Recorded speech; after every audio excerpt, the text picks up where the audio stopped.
Bienvenidos al Prepade Virtual, mi nombre es Germán Moscoso Segarra y en esta oportunidad vamos a desarrollar el tema de la depreciación. Quizás usted, estimado participante, cuando era joven podía trasnochar sin mayores consecuencias, ¿cierto? Podía usted comer algunas cosas no saludables y no sufrir tampoco las consecuencias después. Era porque su organismo era joven o es actualmente quizás joven, pero cuando usted ya tenga un poquito más de años o si ya los tiene de repente, ya siente que las cosas no son igual que antes. ¿Qué ha pasado si queremos hacer una comparación y llevarlo al terreno de la contabilidad con su cuerpo? Bueno, pues su cuerpo contablemente y entre comillas solamente se ha depreciado. Es lo mismo que pasa con quizás una maquinaria, un edificio, algún mueble, algún enser, producto del uso, producto del tiempo que pasa, producto de la obsolescencia tecnológica, quizás se ha desgastado. Es decir, entonces, ¿qué es la depreciación? La depreciación, ahora sí hablando contablemente, es una distribución sistemática, ¿cierto?, de los importes depreciables de un activo a lo largo de toda su vida útil. Es decir, son unas cuotas de desgaste que van aplicándose al costo del activo para que en algún momento, una vez que se ha terminado la vida útil de este activo, quede totalmente depreciado, es decir, quede con valor contable cero o quizás con un remanente que se le llama valor de salvamento o valor residual. Aquí entramos también en un término o en dos definiciones básicas. La depreciación, habíamos dicho, es la pérdida también del valor, pero pérdida de qué valor? Es pérdida del valor solamente contable. Ojo, los bienes, los activos tienen un valor contable que es el valor de adquisición, ¿cierto? Es el precio de la factura más los gastos relacionados que yo anoté en mi balance general y ese es mi costo histórico que va a depreciarse posteriormente, pero también los activos, recordaremos, tienen un valor que les da el mercado, ¿cierto? Que les da la ley de oferta y demanda. Es decir, si yo compré un auto que puede costar $20.000, luego de algunos años quizás tenga un remanente contable de $5.000, ¿cierto? Dependiendo de qué método de depreciación usemos. Pero no quiere decir que el auto lo voy a vender a $5.000. Quizás exista alguien en el mercado que quiera y me pague $10.000. Ese valor es de mercado, ¿cierto? El valor que ha depreciado y que quede en $5.000 es el valor contable. Es el valor que queda registrado en los libros y registros contables, ¿cierto? Y es el único valor que sirve para el cálculo y la determinación de la depreciación. Ahora, una característica importante de la depreciación es que es considerada, además de gasto, ¿cierto?, es un egreso o gasto que es no desembolsable. ¿Qué quiere decir esto? Cuando uno gasta, por ejemplo, tiene gastos de personal, pago de planilla, pago de vacaciones, pago de utilidades, gastos por publicidad, que son los gastos de venta, significa que la caja de la empresa se va a ver afectada porque va a haber un egreso de efectivo que siempre van acompañando a los gastos. En el caso de la depreciación, es un gasto. Es cierto que es un gasto, pero es un gasto que no tiene una salida de caja efectiva de la empresa. Por lo tanto, esto constituye para la empresa un mecanismo de ahorro, ¿cierto?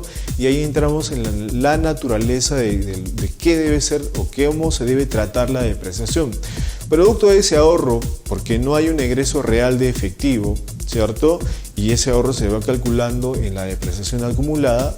Podemos entonces, una vez que el activo está totalmente depreciado, renovarlo, ¿cierto? Adquirir otro o repotenciarlo si es que se desea.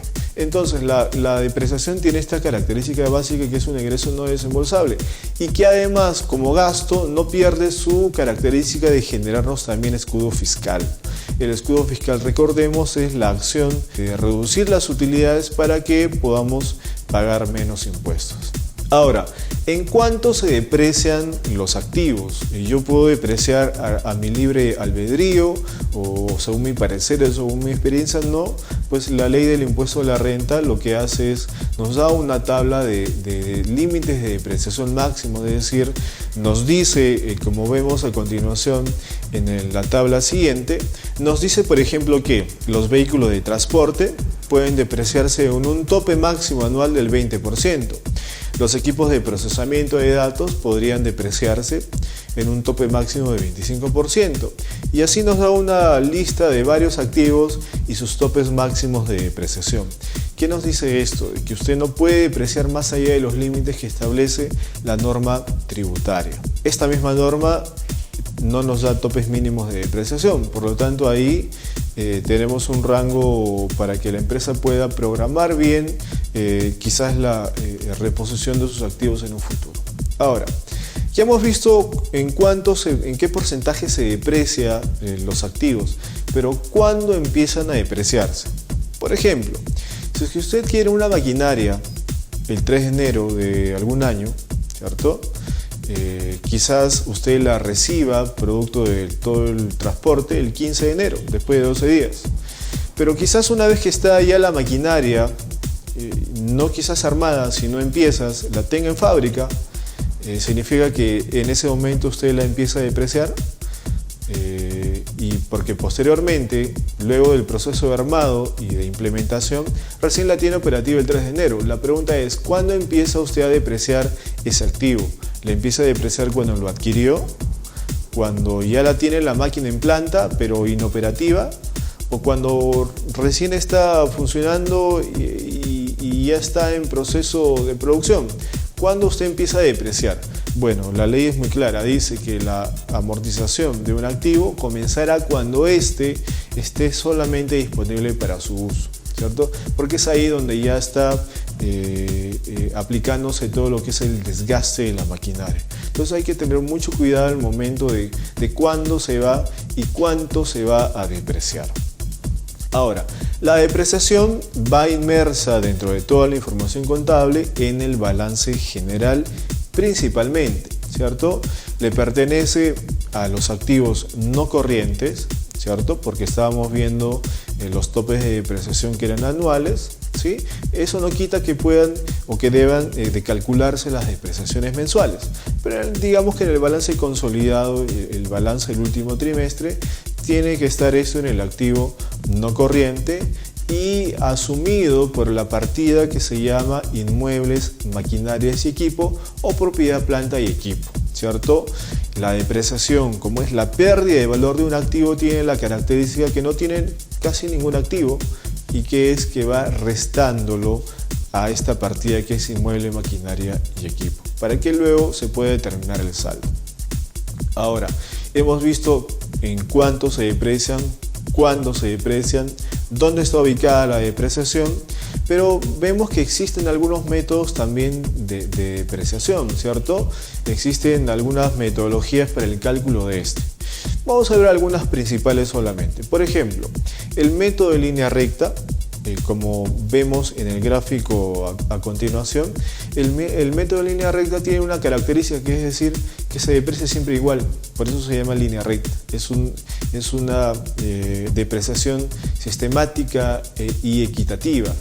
¿Qué quiere decir esto? De que, por ejemplo, se va a depreciar 2000, 2000, 2000, 2000 hasta que termine la vida útil del activo, dependiendo de cuál sea este.